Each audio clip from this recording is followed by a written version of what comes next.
ఏదైనా మంచి tiffin recipe చెప్పొచ్చు కదా. జునుగులు వేసి వర్నొక రొట్టె చేస్తే చాలా బాగుంటుంది.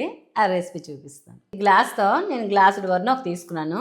బియ్యం నూక, 2 స్పూన్లు శనగపప్పు, 2.5 స్పూన్లు పెసరపప్పు వేసుకొని ఇందులో వాటర్ వేసుకొని నానబెట్టుకుంటాం.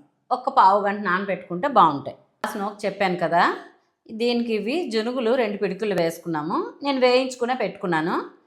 ఇవి ఇప్పుడు కుక్కర్లోన ఉడికించుకుంటాం. ఇదేంటంటే 4 విజిల్స్ అయితే కరెక్ట్గా ఉడుకుతాయి. మీద ఒక కడాయి పెట్టుకొని 3 స్పూన్లు ఆయిల్ వేసుకుంటాం. 1/2 చెంచా ఆవాలు వేసుకుంటాం. 1/2 చెంచా జీలకర్ర, చిటికుడు ఇంగువ వేసుకుంటాం. దీనిలో ఎండుమిరపకాయలు నేను 9 తీసుకున్నాను, ముక్కలుగా కట్ చేసుకున్నాను. గుప్పుడు కరివేపాకు ఇందులో వేయించుకుంటాం. పోపు వేగింది. ఒక 2 నిమిషాలు ఇందులో వేపుకుంటే ఇలా వేగుతుంది. ఇప్పుడు ఇందులో పెసరపప్పు, శనగపప్పు నానబెట్టుకున్నాం కదా, ఇది వేసుకుంటాం. ఈ పప్పు ఇందులో ఒక 4-5 నిమిషాలు వేగేటట్టు వేయించుకుంటాం. ఈ పప్పు ఇలా వేగింది కదా 5 నిమిషాలు. ఇప్పుడు ఇందులో మనం ఉడికించుకున్న జునుగులు వేసుకుంటాం. ఈ జునుగులు వేసుకున్నాక వీటన్నిటిని ఒక 3-4 నిమిషాలు ఇలా కలుపుకుంటాం, వేయించుకుంటాం. లో ఫ్లేమ్లో పెట్టుకుని చేసుకోవాలి. అన్నీ చక్కగా వేగాయి కదా, ఇందులో ఇప్పుడు నీళ్ళు వేసుకుంటాము. గ్లాస్ నూక కదా, 2 గ్లాసులు నీళ్ళు వేసుకుంటాం. రుచికి సరిపోయినంత ఉప్పు వేసుకుంటాం దీనిలో. ఇది హై ఫ్లేమ్లోనే ఉంచుకుంటాము. ఇది మరుగు వచ్చిన తర్వాత లో ఫ్లేమ్ చేసుకోవాలి. ఈ నీళ్లు మరుగుతున్నాయి కదా, లో ఫ్లేమ్లో పెట్టుకొని నూక వేసుకుంటాం.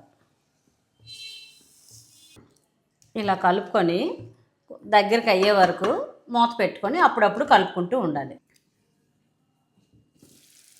ఇలా దగ్గరగా అయింది కదా, ఇదంతా ఇలా చక్కగా కలుపుకుంటాం కలిసేటట్టు. ఉప్మా దగ్గరకు అయ్యాక అంతా ఇలాగా సర్దేసుకుంటాం.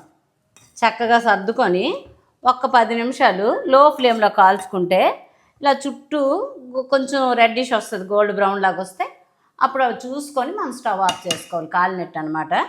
ఇలా 15 నిమిషాలు ఉంచుకుందాం లో ఫ్లేమ్లో. 15 నిమిషాలు అయింది కదా, మూత తీసి చూద్దాం ఎలా కాలిందో. చక్కగా కాలింది.